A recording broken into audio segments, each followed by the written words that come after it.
What's up, everyone? Shalom. Doing a just chatting.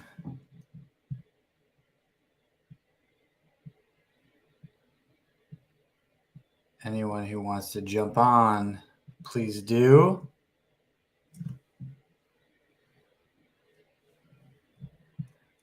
Otherwise, I am going to just read Rashi on Genesis.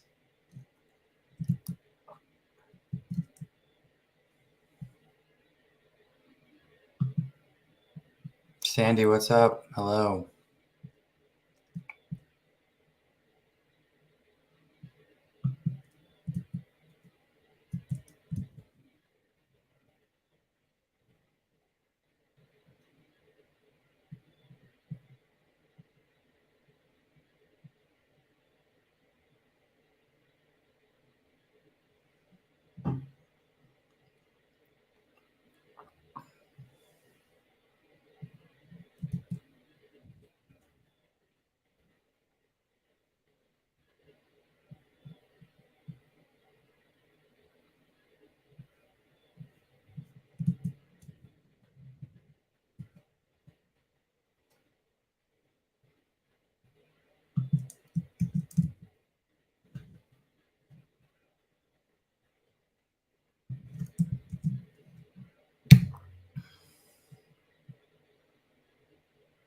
All right, I just posted the link in the various chats. Sandy said was watching Tanya earlier, so much there. I too watched a bit of that Tanya, but I was putting the baby to bed, so I think I fell asleep halfway through.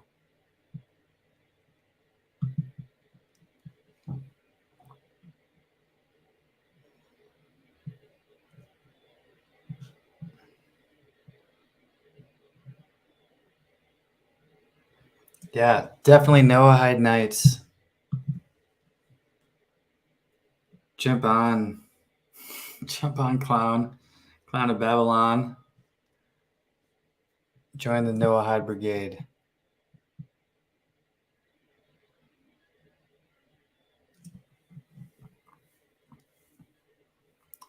Jesus was not the Messiah. Changed my mind.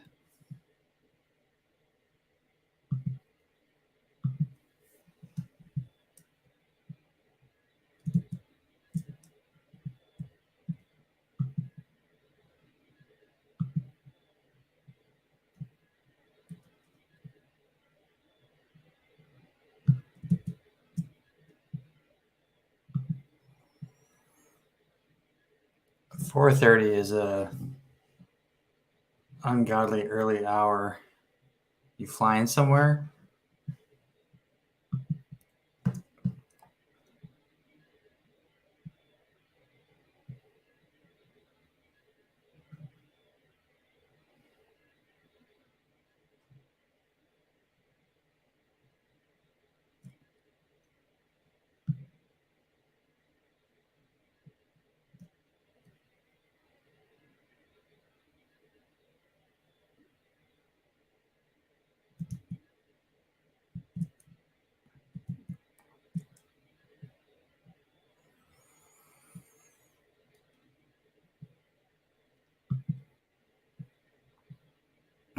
Early bird gets the worm.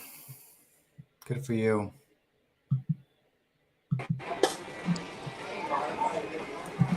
Cops in the house. What's up, Andrew? How's it going, Jonathan? Going well. How are you? Good. Getting dinner. Yeah, it looks like I was just thinking it was like a takeout restaurant. Yep. Guess. I'm gonna get some kind of Chinese French fusion. No, Chick-fil-A. Chick-fil-A. Yep. Okay. What's your order there?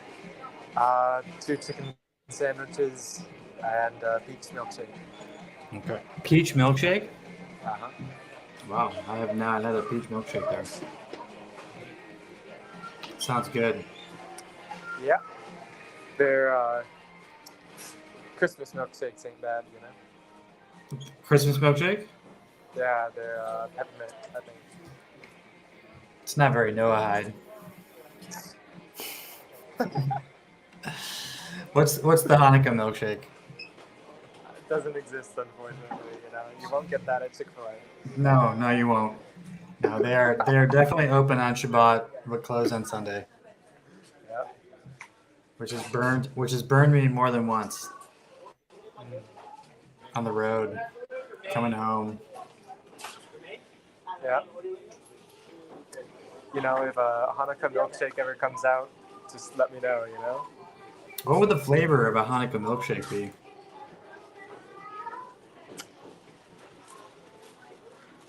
Oily, right? Kind of oily. You said it, not me. Lots of oil. It's an oily milkshake. First I've heard of it.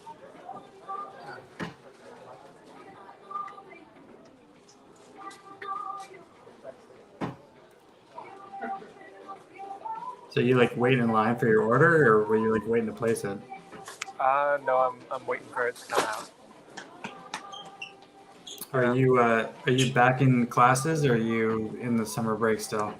So I've got a week of break, and then I've got classes again. Okay.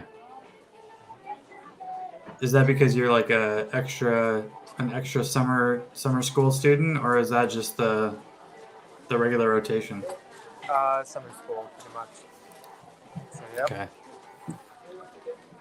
Yep. When are you done? What year? Third. So like when do you graduate? 2025? Something like Okay. that. Yep. What are you gonna do? Are you gonna get a job? I guess so. I mean, like, what else? I don't know. Yeah. Yeah. How about you? How's life? Life is good. Can't complain.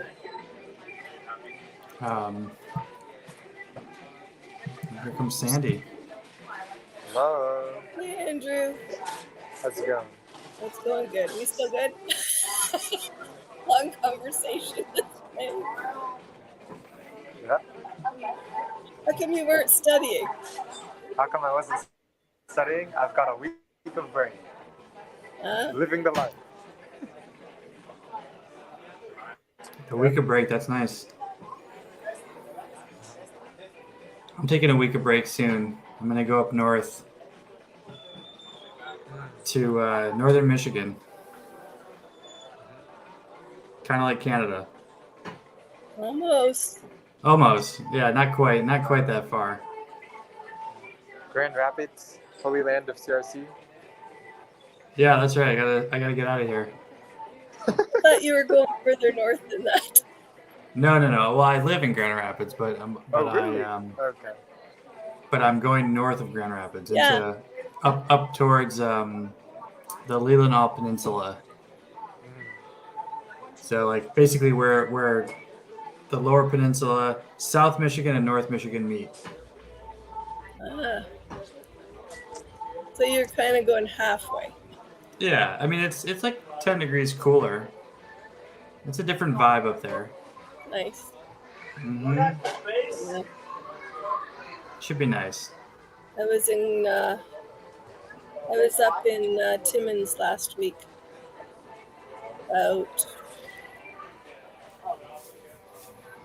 So what is that? 4 hours north of Sudbury, which is on par with the Sioux. So, yeah, about 4 hours north of Michigan. So, Yeah. gorgeous weather up there. Sandy, have you been to Toronto? I was born in Toronto. Okay, so you know it well. A little bit, yeah. A little bit, okay. Yeah, I want to visit Toronto again. I haven't been to Toronto in like 20 years. I went there for like a day, but I hear it's like kind of like New York. Could be, yeah. I like New York. I've never been to New York. New York, it's a cool city. It's very, very dense. Smells like weed and garbage. But it's a fun town. Very different than Chicago, where I lived. Yeah. Um, Yeah. So you've been in Chicago and Grand Rapids and Austin. and Austin. Oh, wow. So you've been Hmm. further south. Yep, yep. It'll be a lot hotter. It's definitely hotter. I couldn't do it. I'd fry. You get used to it. Yeah. You don't fry as much as you roast. I would definitely roast. I It's- noticed it coming back to where I am from Timmins. That 10-hour shift from completely different environment. yeah. So hot here. Um, where is Timmins in Canada? If you go sort of straight up between the straight up from the falls and skim the right side of the is it Superior, Yeah. and you just keep going up till you're like 4 hours north of the top edge of Superior. It's Okay. up. Wow. Yeah. Went an hour north of there with my son. We went to the polar bear habitat.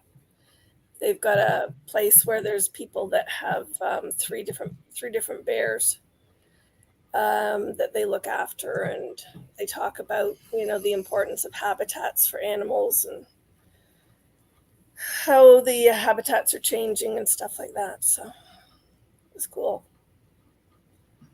Got to yeah, it was a nice spot. Also home of Tim Hortons, a la hockey fame and more ongoing fame of Tim Hortons coffee. Coffee. Yes. Right. Right. It's the Dunkin' Donuts of Canada. Yeah. Yep. So yes. Tim Hortons. Um, but Timmins is not home for you, right? No. Home. Yeah, where's home? Cochrane was almost home. So I'm one of those weird people that prays for things and was supposed to move to Cochrane this year with my partner that died 2 years ago. And I started praying, how much I was going to miss my son. I loved going walking with that son, and it was too bad he didn't, have something to do in the north. Why, wouldn't it be interesting if he would like the north? And the next thing I know, he is at loose ends. His best friend since kindergarten got a job in Timmins, and said to him, "Well, if you don't have anything, if you haven't made extra plans yet," he says, I rented a 2-bedroom if you want to come up and stay here till you figure yourself out." So it's a year later and he's still up there and I'm down here. You're down here and where? West of Toronto, small town called Fergus. Okay. So you're west of Toronto, so you're closer to Michigan. Oh, no. Well, I'm than Toronto. much closer to Toronto than I am to Michigan. Yeah, but you're like on the Michigan side of Toronto. Yes. That's what I mean. I'm in the greater GTA or greater Toronto area that's taking over the entire province if the premier has his way. Is the premier like the mayor or like the governor of the province? What's the premier mean? Yeah, so like we have the prime minister who looks after all 10, and then each province has its own premier. Okay, that's like a state governor. Like a state governor, yep. Here in the U.S., yeah. Yeah. Only, he's, I don't know. Apparently, Ontario, I'm learning, is one of the worst places to live. Yeah. Why? Why the worst? We always, some of the other provinces are watching sort of how some stuff pan out here so they can make better decisions. Like our in the 2 years of COVID, our what do you call it? Not the budget. The difference between what you earn and what you need to earn has like vastly shifted. To see, it's not quite 10 years. Say 8 years ago, when I was divorcing, we sold our house. It would Mm-hmm. be about between 300,000 and 400,000, and it would be like $1 million now. Yeah. And Right. Right. I mean, that's ridiculously the discrepancy between the two is crazy. Everybody's really struggling because and it doesn't really seem to matter because they're still building more houses that are going to cost $1 million. Right. So Right. somebody's going to buy them, and I think they're importing people to buy them. So Importing them from where? wherever, other places in the world. Yeah. Um, I heard that Canada just like has this program where they're like taking on H-1B visa people and like encouraging them to come into the country and work and like live there, there's which is kind of a good. I mean, in some ways, I think that's a good move. Like, there's a combination of positive and negative things. I don't know enough about it, but I have a friend who used to work somewhere that had a lot of seasonal workers, and she kind of felt sometimes they were getting scammed. yeah. So yeah, Well, these aren't seasonal people that I'm thinking of. They're like they're tech the people. Tech people. tech. Yeah, Yeah. Yeah. there's probably always a big demand for tech and factory work, and yeah, and doctors if they're starting to think of changing some of their rules around how hard they make it to take a degree from a different country where you've already been working in a field and make you, because they used to almost make you do the whole thing over again here. And so I think they're starting to look into some of those things. But So, Sandy, did you go to DC for the conference or no, last thing you were at was California? Did you go yeah, to Chico? Yeah. yeah. I still work full time, and Yeah. I get 2 weeks vacation a year. And I spent better part of a month's income on going to Chino. So, Yeah. Well, tell me about. I forgot to. I wanted to ask you. Like, have you still been going to the local Catholic parish? I have to. I'm gonna try and. Oh, I gotta check whether I can go tomorrow or if I'm working early. If I don't make it out tomorrow, I have to make it out whenever's the next day that I can, because he was away for 2 weeks at some. Yeah. And basically said there was no midweek ones, and those are when I could actually make it to their daily mass. So there was no mass when he was out. I didn't get the impression there was going to be mass during the week. No, I think they had somebody coming to look after their Sunday mass. But yeah, I Gotcha. think either that or they had listed some of the congregants doing something else, but I don't know enough about it to understand what they said, just that he was not going to be there and there wasn't going to be any actual mass. So, but yeah, looks like I've got a lot of day shifts, so that complicates. And you work in retail? I do, yeah. So that's anywhere from 7 a.m. to 10 p.m. So it varies. Mm-hmm. Mm-hmm. Yep.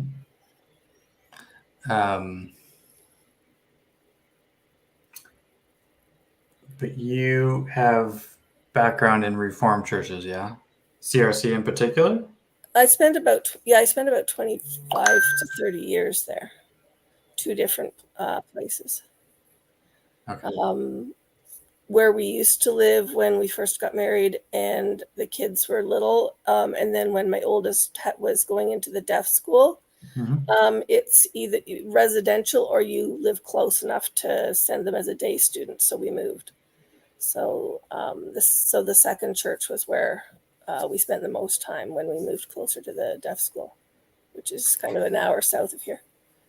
Did you find Jacob through Paul Vanderklay? Yes. Did you find Paul Vanderklay through Jordan Peterson?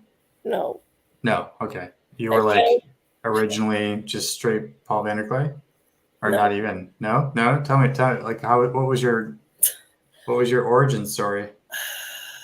I had quit going to church after the divorce for a while. I wasn't sure if I was going to go back. And then Jack died 2021, and my mom and his memorial came up May of 2022.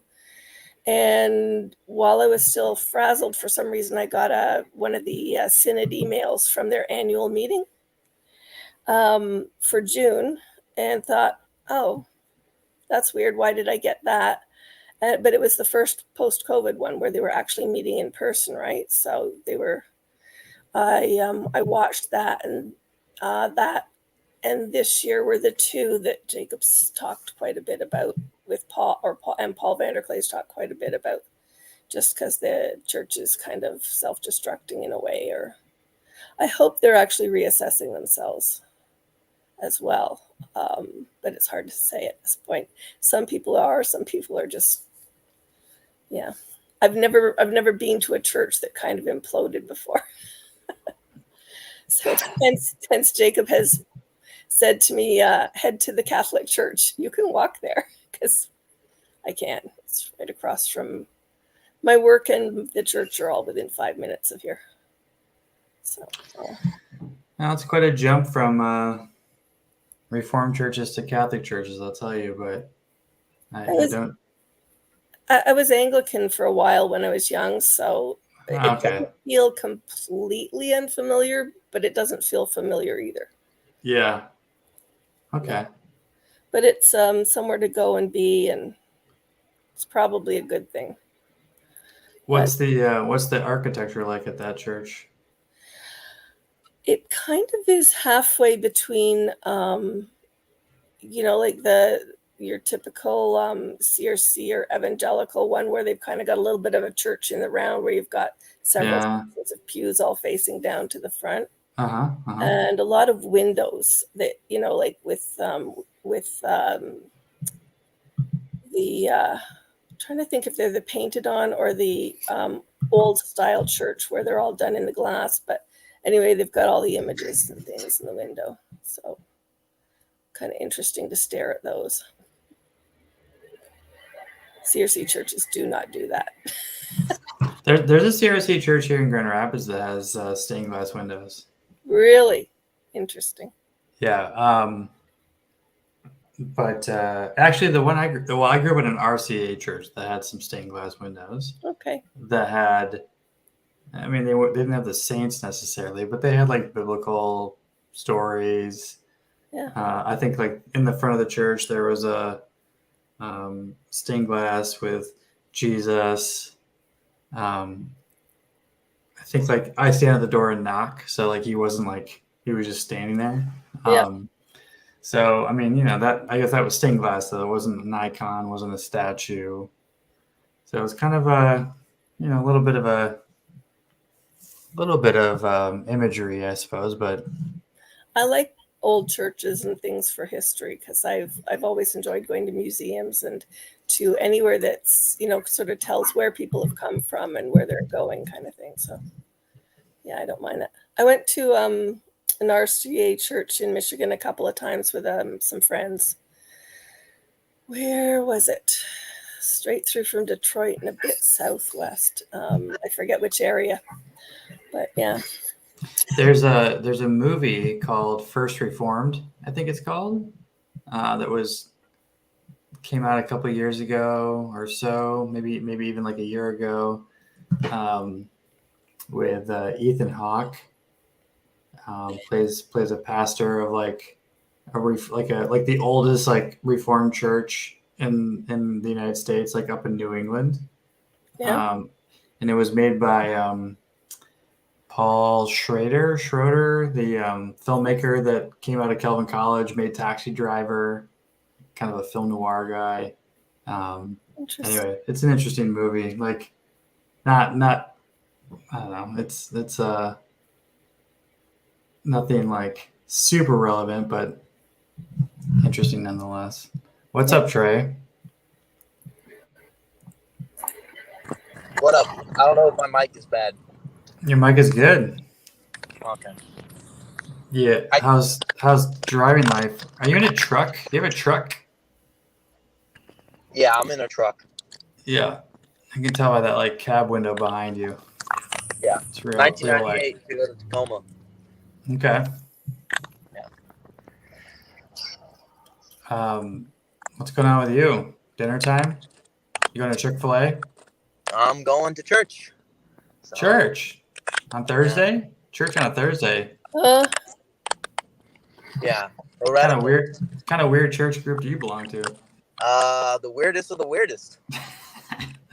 I'm just kidding. I know what you belong to. Yeah. Is that a typical thing to have JW Thursday night service? It's like Wednesday was like kind of oversubscribed, so they had to like kind of be hipsters. Wednesday was oversubscribed. I never heard of that. Basically, how it works is that there's always a midweek meeting. Yeah. I mean, like Wednesday night prayer services, Wednesday night stuff is very, it's very like, maybe I shouldn't say it's very Protestant, but it was definitely like very Reformed, very CRC, very RCA. Really? Yeah, I mean. Oh my gosh, here they always took Tuesdays and Thursdays, which the school boards always wanted to. So there was a massive fight over your time. Maybe that's just me. I thought Wednesday was like kind of the day, right in the middle of the week. Yeah, everybody hates that day. That's why only the Spanish congregation gets it, because they're always the lowest on the totem pole. Okay.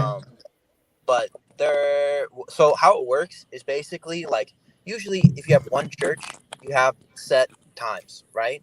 But because it's like a global organization, for each church, there's multiple congregations. So we have about 4 different congregations, which is a lot. So that means that there's service Monday, Tuesday, Wednesday, Thursday, Saturday, Sunday for different congregations. For Bay, technically my congregation is Thursday and Saturday. Got it. Yeah. But everyone hates Monday. Some people like Tuesday. Well, Monday is like too close. Like you just did church all day yesterday, and like you can't just come back on Monday. That's preposterous. I think Wednesday is like the earliest day. That makes sense. Thursday, okay. So Garth says, I knew some Lutheran churches that would have Saturday evening services. So like that's pretty standard Catholic, and I think Orthodox too. Orthodox has Vespers on Saturdays. Catholic churches will do what they'll call vigil masses on Saturday evening, which is like technically the Sunday mass. So like you'll fulfill your obligation to go to church if you go on Saturday evening. Definitely took advantage of that as a young buck. So I'd have to get up on Sunday morning. So I don't know if you guys do this, but every year, all the witness halls switch times. So if you have a Sunday at 12:30, you'll move to a 3:30. A what? Then if you're at a 3:30, you'll move into a 9:30. Okay, that's unique. It's not daylight savings time or anything, right? It's just switch it up. The reason it didn't make sense is basically you'll visit other kingdom halls, but that never happens. Like, why would you do that? Like, you're not gonna, if you've been in your church for like 10 years, you're not gonna switch a different church every year. That doesn't even make any sense. So I don't know. Have you heard that? Oh, who's that? I'm blanking on the name of the artist. Has a song called Kingdom Hall. Oh, why am I blanking on this guy? Let me look it up.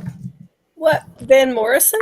Yes, Van Morrison. Thank you. Gosh, it just totally was. I'm having a senior moment really early in my life. Computer, I just looked it up. Yeah. Kingdom Hall by Van Morrison. That whole album is great, and it's a great song. Kingdom Hall.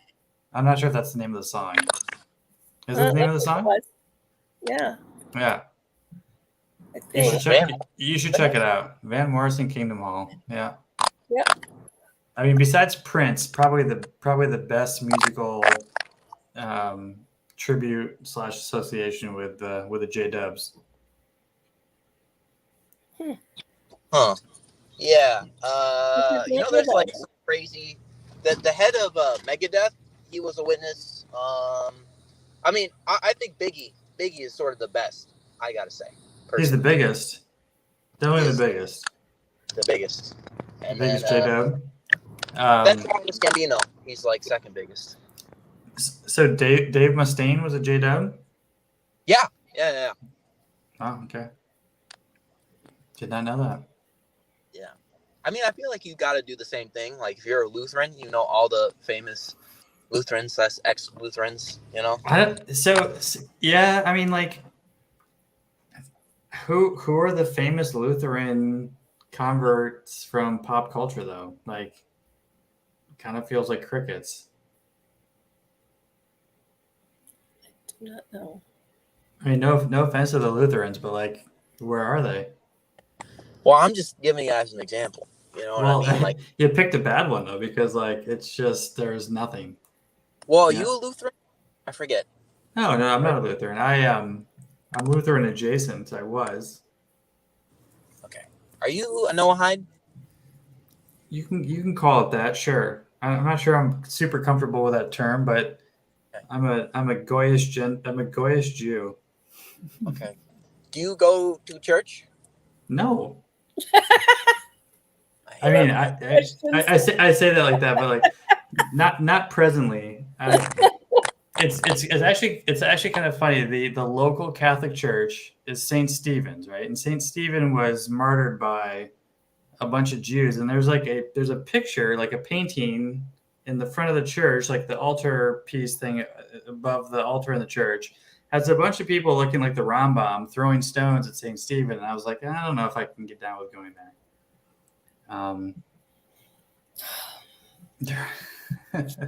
Garth says the Lutherans are all in the Midwest. Celebs rarely come from the Midwest. You know, Katy Perry came from the Midwest.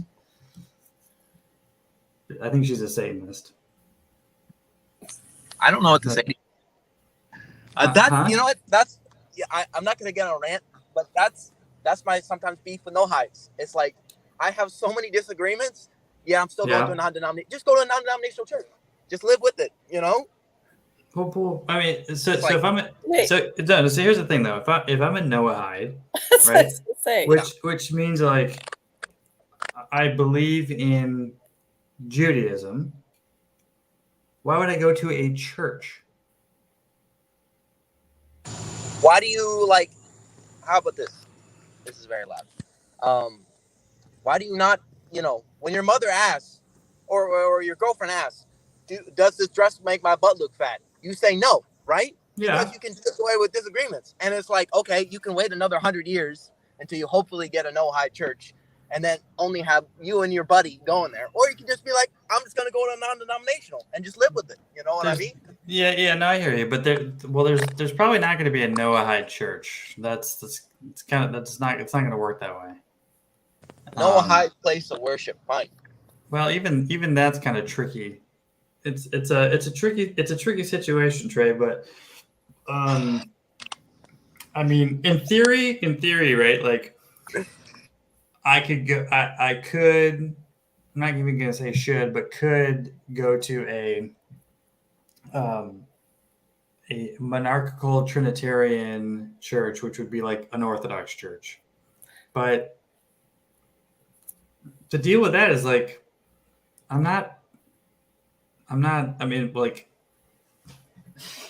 how do I say this? Like, to go to a place of worship where they worship a Jew, that's just not my religion. So I'm not going to do that.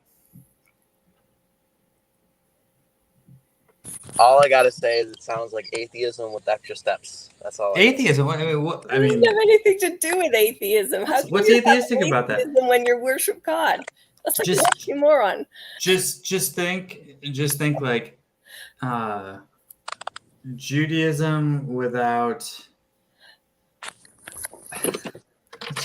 Judaism without like a lot of the commandments. Yeah, there's Right. it's Right. just it's different. Like, did you ever hear what's the guy's Tom Holland's point that there was the Christians stopped the pagans, then the Protestants stopped the Catholics, and then the atheists became the ultimate Protestants? Yeah, I don't think the Protestants stopped the Catholics though. Or you know what I mean? I know what I mean. I mean, I think I know what you mean, but I think yeah, that but you're on the farthest end of that, right? no, because I'm very far away from atheism.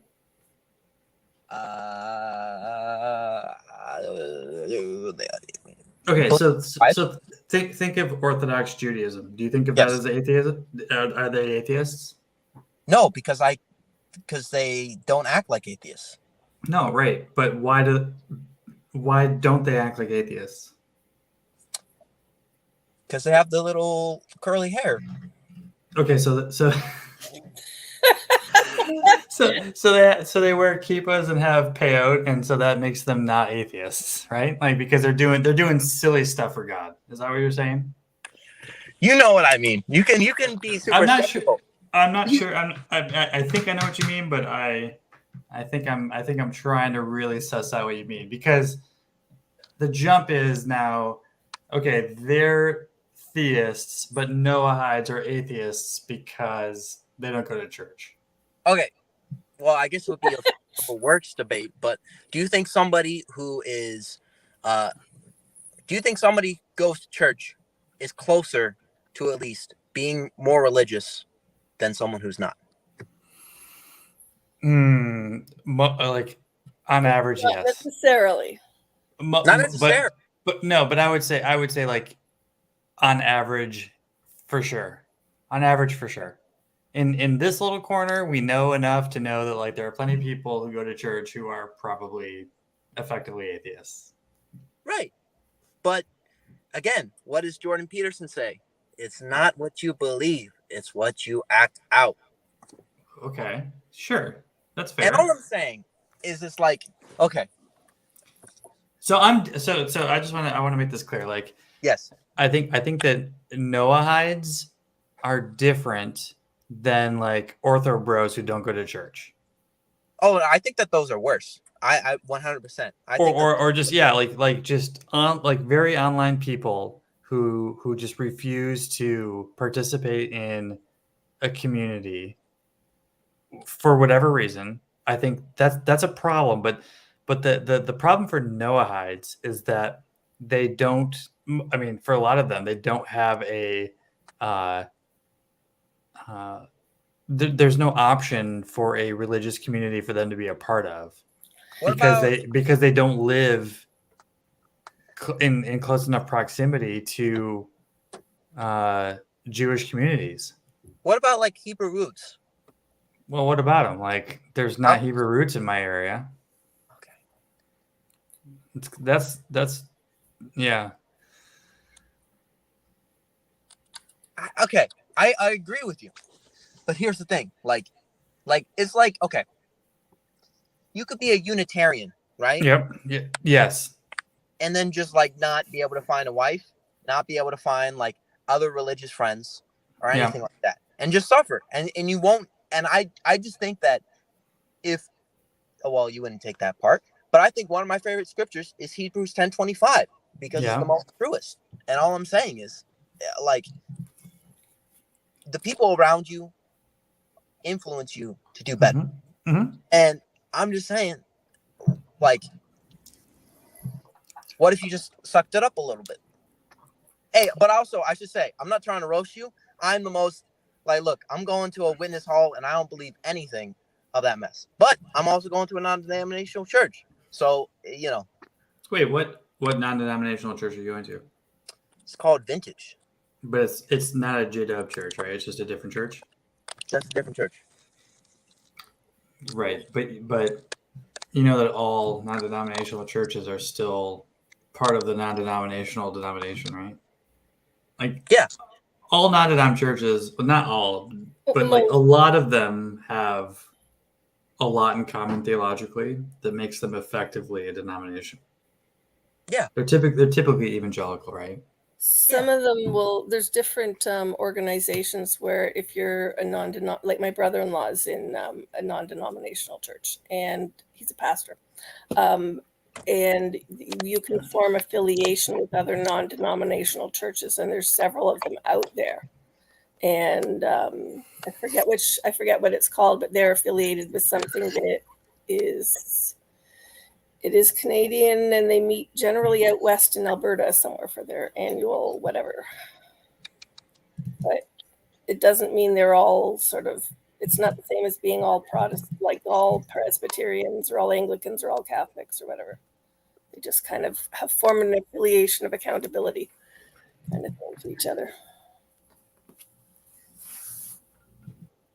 So a lot of places, well, hopefully a lot of places at least do something like that. Look, so Trey, like, how did you settle upon this Notre Dame church? my landlord told me about it. Okay, pretty random. Yeah, I mean, not that there's anything wrong with that. And then, but then you're going to hang out with your Jiddo homies on a Thursday night. Yeah. Are you stopped in traffic, or what are you doing right now? Like, there's no movement behind you. Smart man. Stopped at my apartment. Hey, I need to take a shower. I'll be back in a second. Okay. Yeah, take your time. Yeah.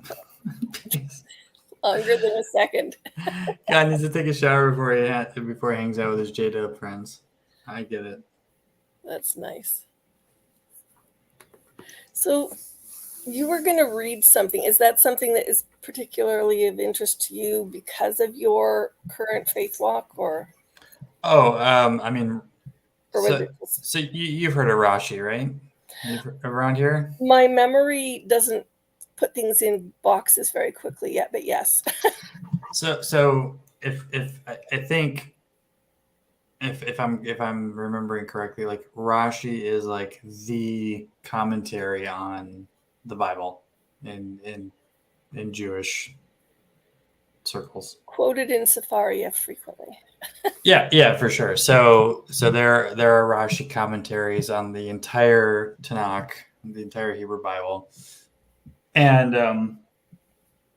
for me, it's something I've never read before, and so I wanted to go through. Like, I've read the Bible over the course of my life, in bits and pieces. Like, I'm not like a super duper fluent, but I thought it would be interesting to go through Rashi from the beginning of Genesis and just read the commentaries, because it is the like authoritative Jewish perspective, or like one authoritative Jewish commentary that actually decorates, I think, a part of the Talmud, right? So if you look at the pages of the Talmud, did you see Yosef's image he posted in the Discord of like kind of like the layout of a Talmud page and like all the aspects that go into it? Like, Rashi is like a dedicated section around the Mishnah and Gemara. So Garth asked, is Rashi the same as the Midrash? No, it's commentary on the Midrash, I believe. So yeah, so I was like, if nobody came on the stream, I was like, if this is going to be recorded, for posterity, you want to read part of it? Sure. Let's do. I wouldn't mind having a look at some. How's your Hebrew? Are you? Oh, terrible. I know I've picked up some Hebrew words just by virtue of listening to, Jewish, like various lectures, and so no, I can't read it. That's probably one of the things I should focus on, is studying some biblical Hebrew so I can do some translation. I'm just trying to get comfortable with the flow of sounds, which is why I was taking the Yiddish. So Garth, Talmud, I believe, is Midrash and Gemara combined. So it's like just the oral Torah. So I think now I wrote it down somewhere, but I have to like go look at my notes. But it's kind of like taxonomy of Talmud, Midrash, Gemara. Okay, so we actually have an expert. Fancy. Rashi will quote Midrash and connect it to particular verses discussed. Yeah. So, Okay. we could do a little bit. It's interesting because the beginning of like Genesis, right, is like very long commentary by Rashi, and like I won't say like thins out over the rest of the scriptures, but like it kind of thins out over the rest of the scriptures. So like there's a lot at the beginning. It's very front loaded, but that's because, you know, it's pretty mysterious in the beginning. So yeah, we can pull it up. Mysterious sounds good to me. I only really read it through Reformed eyes, not mine, somebody else's. Yeah, so Rashi and Genesis. So I'm gonna butcher everything and just go straight to the English here. But Miller, expand to a tiny bit bigger. Yeah, let me see what I can do here. If not, I'll pull it up somewhere else. No, I can do it. How's that? Better? That's better. That should be good, right? Okay.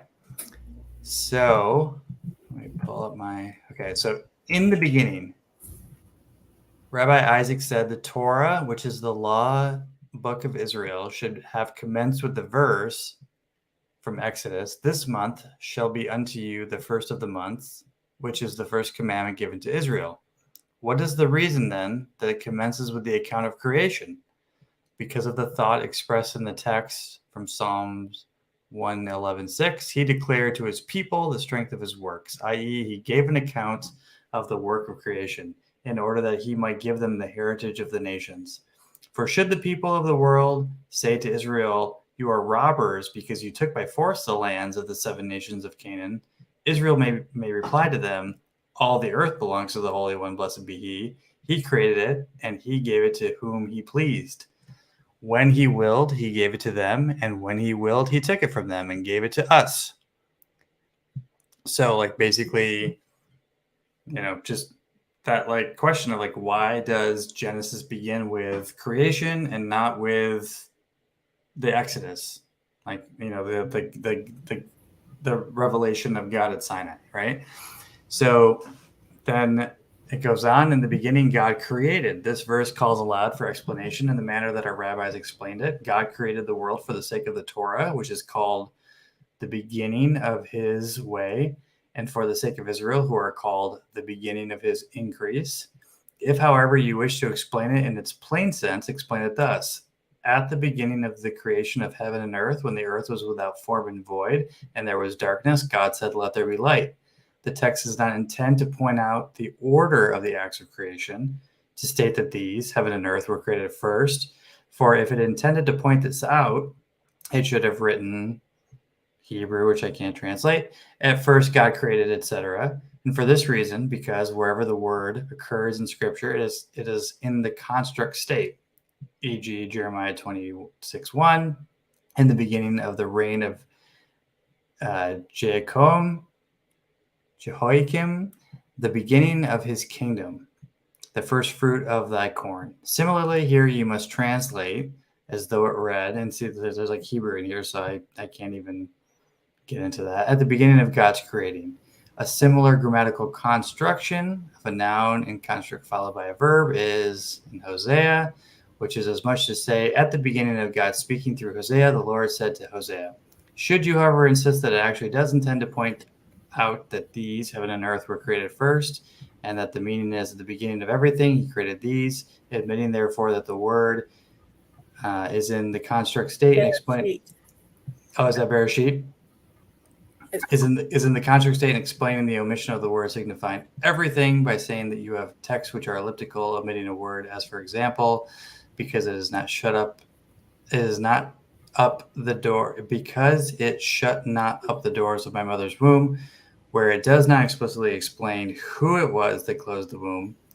And in Isaiah, he shall take away the spoil of Samaria without explaining who shall take it away. And Amos, doth the plow with oxen, does he plow with oxen? And it does not explicitly state, doth a man plow with oxen? Declaring from the beginning the end, and it does not explicitly state, declaring from the beginning of a thing the end of the thing. If it is so that you assert that this verse intends to point out that heaven and earth were created first, you should be astonished at yourself, because as a matter of fact, the waters were created before heaven and earth. For lo, it is written, the Spirit of God was hovering on the face of the waters, and Scripture had not yet disclosed when the creation of the waters took place. Consequently, you must learn from this that the creation of the waters preceded that of the earth. And a further proof that the heavens and earth were not the first thing created is that the heavens were created from fire and water, from which it follows that fire and water were in existence before the heavens. Therefore, you must admit that the text teaches nothing about the earlier or later sequence of the acts of creation. Do you understand what that's getting at? I would probably have to read it again to,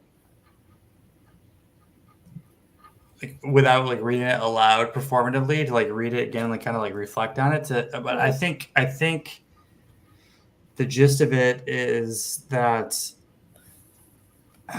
well, I was just curious because he brings in a ton of references to other places, which makes me think that he's writing this to people he assumes will already know the references. But he's just talking. Well, okay, so like at the beginning, he talks about the text does not intend to point out the order of the acts of creation. Yeah. Like, Jacob talked about that one place. Yeah, and like, because for if it is intended to point this out, it should have written X, Y, Z, blah blah blah blah blah, right? Like he goes through all these different examples. It gets hard to parse if you're not, I think, conversant with the verses or the Hebrew phrases. But basically, like, the Spirit of God was hovering on the face of the waters, and Scripture had not yet disclosed when the creation of waters took place. So I think, like, the interesting thing about it is that there was kind of something there, right? Like, because in the first sentences, it was like I think in English, it's like the Spirit of God like hovered above the void or the waters of the deep or something like that, like in the English translations. So like there was something before let there be light. And one of the things that I've picked up listening the last few months is that it's kind of like it jumps in the middle of the sequence. He just starts talking in the middle of what's going on. Yep. And it's hugely different than what you get in Christianity, where, like, my ex used to be, every single thing is like a literal everything, and and now I'm hearing from the Jewish context, well, no, it's not all necessarily completely literal. It's story. It's to tell you about, but it's not pretend either. It's actual. Right. It's not story in the sense that it's like all made up from some kind of a story as we colloquially think of a story in our modern North American English or whatever, where we're like, oh, a story, like you told a story, like it bears some resemblance to the truth, like it's true, but it's not literal, right? And so but it's kind of literal. It's like it's real, but it's not exactly literal. So I guess, like, I think Jacob talks a lot about, like, the water is not literal H2O. No, he doesn't like that term. And it reminds me of when I was a little kid and I read the King James. I think it used to say the Spirit hovered over the surface of the deep. Mm-hmm. you know, and Yeah. it doesn't define what the deep is, just that it is the deep. Yeah. Right. And I don't know what that means. And I'm not sure that anyone really knows what that means. Well, maybe they do, but it's beyond me, right? So my my purpose for reading Rashi on Tanakh is I mean, my first reading is going to be super superficial, right? And it's like I'm going to struggle with a lot of it. I'm going to like kind of glaze over a lot of it and think like, okay, I'm not really sure I'm following this here, but I'm going to try to like see what I can absorb and like see what I can follow, see what makes sense. And I think I was listening to some lecture recently from a rabbi that like I think said that like you need to do it like you need to read it 4 times to get it, and you need to read it 101 times to like know it forever, right? And so and even then like I can't just read this without guidance. I think if you learn to pronounce even a couple of the shorter words, you'd enjoy it more. I love actually watching some of the sounds go past when I see the letters. Mm-hmm. And I can't fill in the gaps with the, you know, like I can say mime by the water. So you know a little bit of Hebrew then, huh? You've been studying this? Just the last couple of months. Okay. Since joining, like hanging out here. Well, good for you. No, actually, no, that's not true. I started like with the Yiddish, just with the letters and the sounds. I started it maybe like in the last year or two, just trying to learn the sounds, but I got more serious about it, trying to actually practice. Yeah. Yeah, I remember a conversation from a little while ago where Trey was actually he was arguing that like at least to me it sounded like he was arguing that translations, right? Like why do they have to be inferior, right? Like they're if you like in some ways and I'm sympathetic to the argument, right? Where it's like, okay, here's the Hebrew, and it's like, can you translate the Hebrew into English, right? And like, granted, there are points at which it might not be easy to translate, or there might be kind of a variance. But I'm not exactly sure what happens when I learn Hebrew. Why suddenly I would have more insight, or why it would make it any better for me when I mean I've wanted to learn Hebrew for 20 years, and my pastor always said, "Oh, don't do that. yeah You don't need to do that." I think it's just something I tried to learn French in school. I know just a bare minimum of that. I know some ASL, and knowing a language that's knowing any other language where you can approach something, I think it fills in gaps. It draws connections and interweaves things. That's why I enjoy it. Doesn't mean you have to, but I just kind of like it's kind of fun. Yeah, it's tough. Like, so in some ways, I think like, okay, like learn some Hebrew, read the text, stumble through, work on it in Hebrew. On the other hand, is there like a good ArtScroll English translation I can use to like be a shortcut in the meantime, right? And so, if you have English and you can read English, it's better to read English than not read it at all.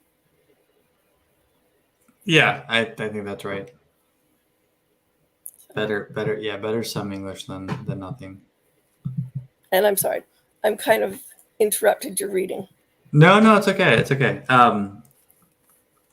I think probably starting out with Genesis is going to be a little rougher because it's much more. There's more of it. It's much more dense. So it might just kind of be not worth it right now. Why? Well, I mean, I've never read it before, and so it's one of these things where, like, if I'm reading it aloud, I'm not taking in as much versus just like reading it on my own first, and then going through it. Also, I'm a little spooked by Rabbi Malot, who came on and said that some of Safaria's translations are just like straight up wrong, or just super bad. So, I mean, there's a little bit of that. I mean, I'm imagining that the Rashi translations are like not terrible, but I try sitting in on Rabbi Malot's Sunday evenings when I can. He does. He just finished the Song of Songs. Is it? Oh. Nope, I've lost it already. What is it called? Song of Songs. Darn it. I want to say Shem Hasharet. No, I gotta look it up. Oh, in Hebrew, what's it called? Yeah. Oh, that looks. I gotta look it up in phonetics, but looks like Sher Hashem. Is Shira song in Hebrew? So it's got the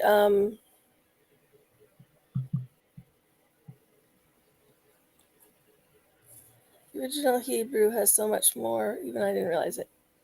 Nice part of how you can connect words, particular roots. Other words, that's a point. Looking up roots of words, I've always, like, even when I'm just doing stuff in English, I've always enjoyed looking up, like where did the word come from? What is the root? What does it mean? Why have they chosen this word over that word? It's fun. Shem HaSharem, I think. Oh, why am I not?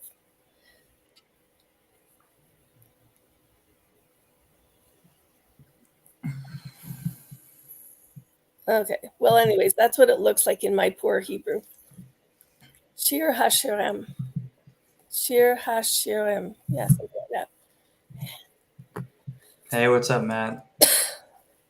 Thanks for popping by.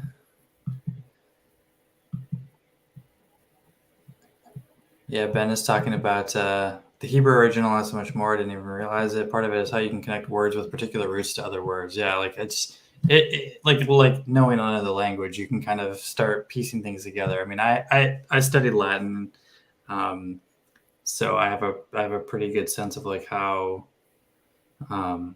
English is derived from a lot of other languages. The Romantic languages, the Germanic, and so there's. You learn a lot of things there, and but Hebrew is very different for me.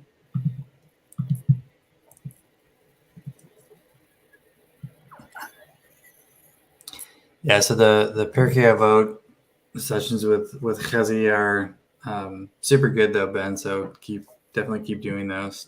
It's very edifying. So, are you gonna read some more, or? Yeah, sure. Let's do.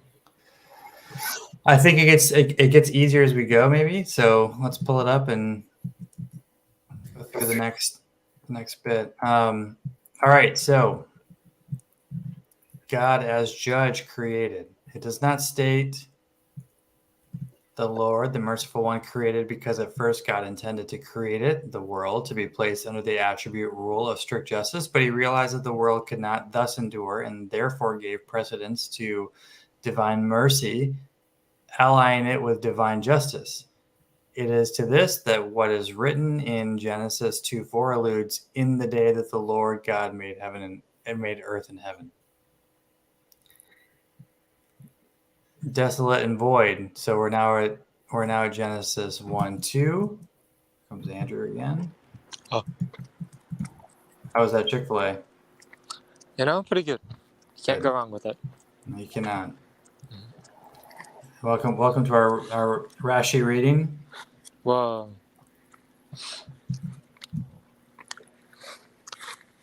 Accept those cookies. Okay, so now we're at Genesis 1:2. Desolate and void. The word, I would imagine void signifies astonishment and amazement, for a person would have been astonished and amazed at its emptiness. Hey, don't eat that. I guess that word is estorson in Old French. I think Rashi was French. Void. The word signifies emptiness and empty space on the face of the deep, i.e., the waters which were upon the earth. And the Spirit of God was hovering. The throne of divine glory was standing in space, hovering over the face of the waters by the breath of the mouth of the Holy One, blessed be He, and by His command, even as a dove hovers over its nest. In Old French, Acovetea. Pardon my French. Sorry. How does a dove hover over its nest? You know, it just kind of flutters. It just stays up there, or what? Yeah, it just hovers. Really? I don't know. I've never seen it, but I can imagine it. Can't you? Why doesn't it live in its nest, man? Well, I'm sure it gets there eventually, but it hovers at some point. Yeah. When he's building one. Yeah. Yeah, if it's building one, it would be hovering with the pieces of stuff it's weaving. And God saw the light that it was good, and God caused a vision. Here also we must depend upon the statement of the Agada. He saw that the wicked were unworthy of using it, the light. He therefore set it apart, reserving it for the righteous in the world to come. But according to the plain sense, explain it thus. He saw that it was good, and that it was not seemly that light and darkness should function together in a confused manner. He therefore limited this one sphere of activity to the daytime, and this one sphere of activity to the nighttime. So that's kind of interesting because it speaks to the ideas that evil comes out at night, God's judgment happens at night, right? Like the difference between night and day have more than just light and darkness, right? They have other properties of spiritual reality. That's I mean, I don't know what else to say about that other than that's what it makes me think of. That's an interesting statement, actually, because he said, here also we depend upon the statement of the Agadah. He saw that the wicked were unworthy of using the light, and therefore set it apart, reserving it for the righteous in the world to come. I don't know, man. I think plenty of criminals use flashlights. Plenty of what? Criminals. Plenty of criminals use flashlights, you know. Yeah, but like they need to use that artificial light. They steal the light to do the nefarious deeds, dude.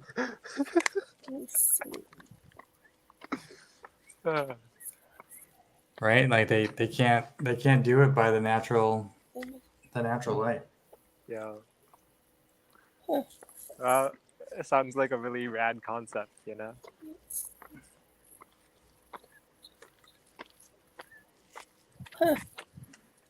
Yeah, this you'd want to read, like just sit and read each sentence. And think about it. I've never thought of light and darkness functioning. I found a free package. A what? A free package. Wait, like you're gonna steal it? No.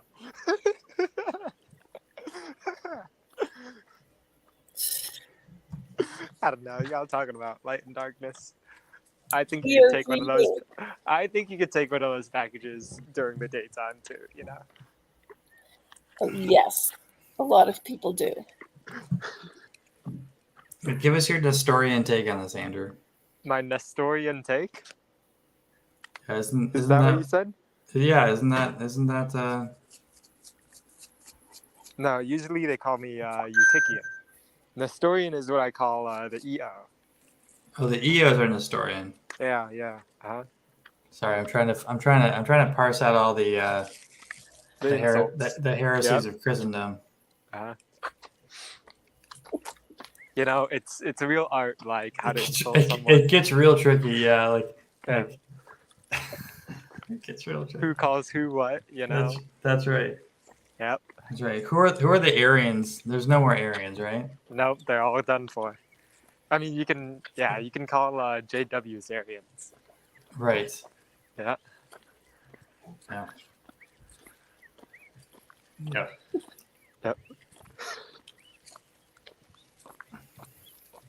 It's a fun time, you know. You just pull out this random category from 1,000 years ago, and I don't know, it just structures someone's whole relationship on it. So, Andrew, you're walking around nature, right? I'm walking around my neighborhood. Yeah, but that's also nature. I guess so. And you look up in the sky, and see the trees, and that's like pretty obvious that God exists, right? I don't know, man. Pretty obvious that there is a God. Existence is like a category. It's like that's too Heideggerian, right? Dude, I don't know, man. Heideggerian? I've never read Heidegger. No, you probably shouldn't. You probably never will. You've never met Heidegger? Okay. Yeah. Oh, let me look up at the sky and realize that God, you know, doesn't really exist, but you know, he kind of does. It's just that we can't put him in that category, you know. It's like a in between type of thing or something. I don't know. It's just so obvious how God is like in between existence and non-existence or something at the same time.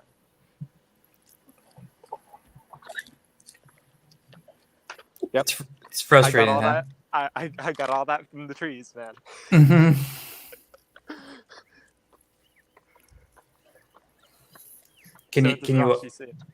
Can you walk around your neighborhood at night? Is it safe? At night? Yeah. Well, that's good. Mm-hmm. All right, let's go to the next. Let's do the next Rashi here. Mm-hmm.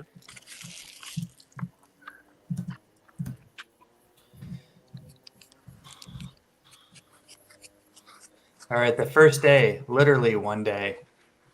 You hear that, everyone? One day. 24 hours. According to the regular mode of expression used in this chapter, it should be written here, first day, just as it is written with regard to the other days, quote the second, quote the third, quote the fourth. Why then does it write one? Because the Holy One, blessed be He, was then the only one, sole being in His universe, since the angels were not created until the second day. Thus it is explained in Genesis Rabbah. I don't know what that is. This is definitely the blind leading the blind here, isn't it? I'm just. If you say so, man. Hey, we're doing our best here, okay? Yeah, we're working with it. But let's pause here and talk about it for a second. So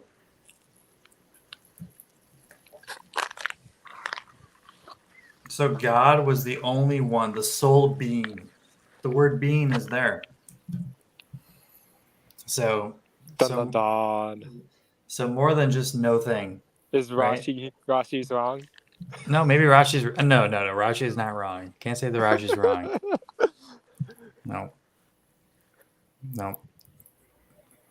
God is a being, I guess. That's part of godness is being. But being's kind of a mysterious thing, I think. I think we were talking about that earlier. Yeah, I'm trying to tie this back into like the quasi mendacity thread. Yep. Does Harry ever come onto these streams? I don't think so. Hey? No, I don't think so. He sticks to the Discord. Sticks to the Discord. Yeah, that's weak. No. That's weak. Whoa. Okay, that was close. Did you hear that? Yeah. Thunder? Yeah, lightning. Yep. Oh, that was at your place, Andy? I thought that was like a truck going by Andrew. No, that was so close. I saw the flash and the thunder at the same time. Man. Wow. So slightly southeast of me. I'll turn my sound off. Unless You know, no, it's fine. It's fine. There's a really good way of checking if there's like lightning here. You just like you take a metal like dowel rod, right? And then you just go up to the roof and like, wave it around and based on the vibrations, right? Because it's collecting the electrons in the air. Based on the vibrations, you can tell how close the lightning is here, You can't. How would you be able to read the vibrations with your? Because you're holding it at the bottom, right? And it's collecting all the electrons on the top and the side. That sounds dangerous, Andrew. It is dangerous. No, it wouldn't be, man. No, totally. It's super safe. Yep. Yeah, I think my great uncle tried it once, and I tell you, man, he had a shocking experience. Yeah, I can imagine.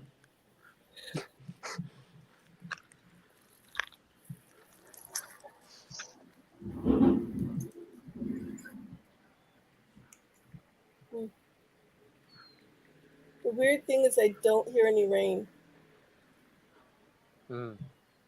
Spooky. Every once in a while you get that dry lightning. Right? Come on, bro. I think we might be starting some rain now. Maybe. Anywho. Happens quick.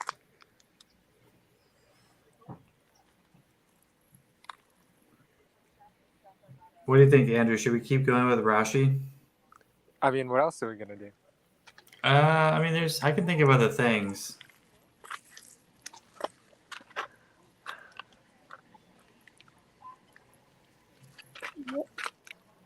I mean, we can get much more contentious. Like this is like borderline mysticism for me.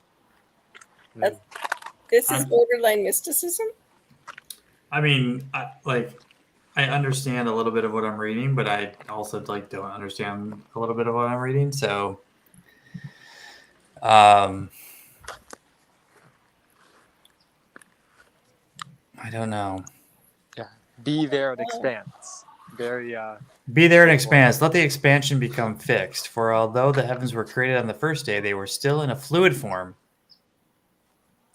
That's pretty technical.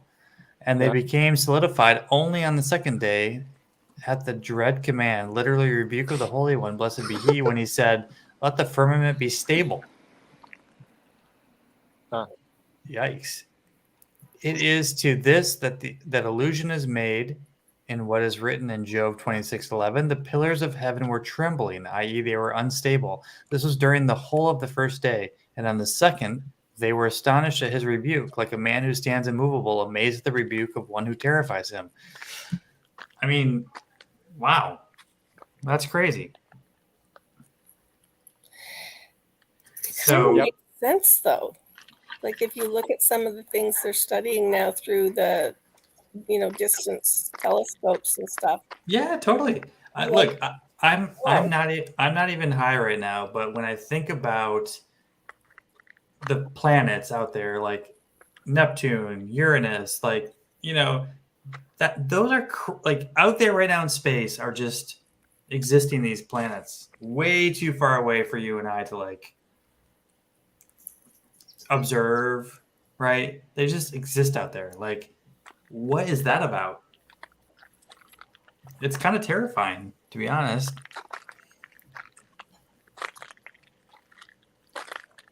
I mean, but maybe the trees above Andrew's head are also just as terrifying. We just are way too complacent. Oh, that's just the part of trees you see. They talk by their roots underneath his feet. Right, right. With all the fungi Yeah. and all the network of fungi that like have their own world. They say you get close enough to one of these trees, you can hear Eucalyptus, Eucalyptus. Yeah, you hear the screams of the trees, screaming trees. I think that's a Canadian band, Screaming Trees. I'll have to look it up.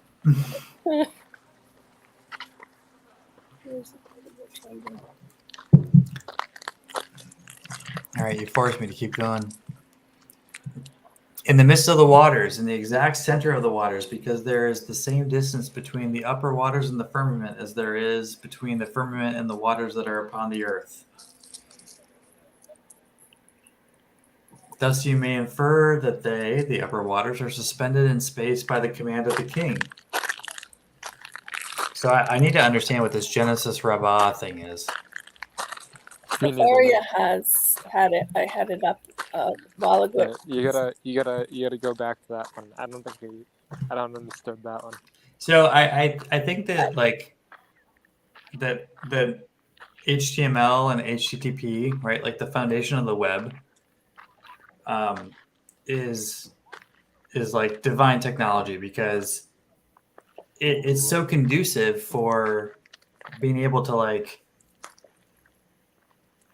click, like you go and explore, you go through like into another area and explore it and then come back, right? Like I mean it's not linked to directly from here, but like I think that this technology makes it so much easier to reference, to go down these rabbit holes, which can be a little bit of a distraction, but also super interesting for like getting that context that you need. So, do you know about Warhammer much? Warhammer 40K? No? No, tell me about this. Okay. So, well, you mentioned divine technology, so I'm obligated to talk about Warhammer. Okay. So basically there's this faction that's like the Adeptus Mechanicus or whatever. Yeah. Where like they're like a bunch of religious cyborgs who have no idea how their technology works because it's like a bunch of AI that they've lost all the manuals for, and they've just inserted humans into it to make sure they don't like pull a Terminator, you know? Okay. Yeah. So when you start talking about divine technology, I'm like, okay, Warhammer 40K is coming to life. We love to see it. Yeah, it's my favorite faction in there.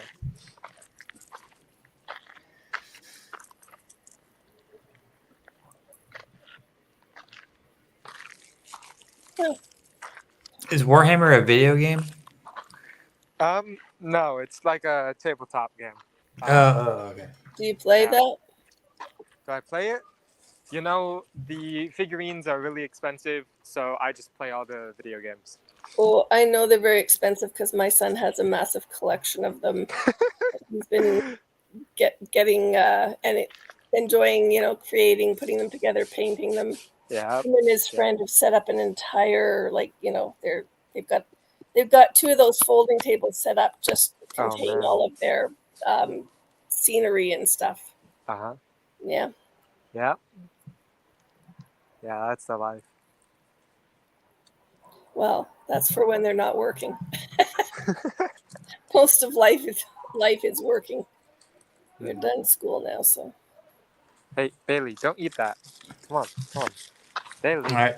Garth has asked, has Andrew played Bolt Gun yet? Bolt Gun? No. The most I've played is Mechanicus, the game, and Fire Warrior. So I wish. Right. They came out with a new one that looks really good. Boomer shooter, but can't get it. Alas. Bless. I am going to have to bounce off the stream. Yep. Who can keep it going? Don't You have know, Is it over?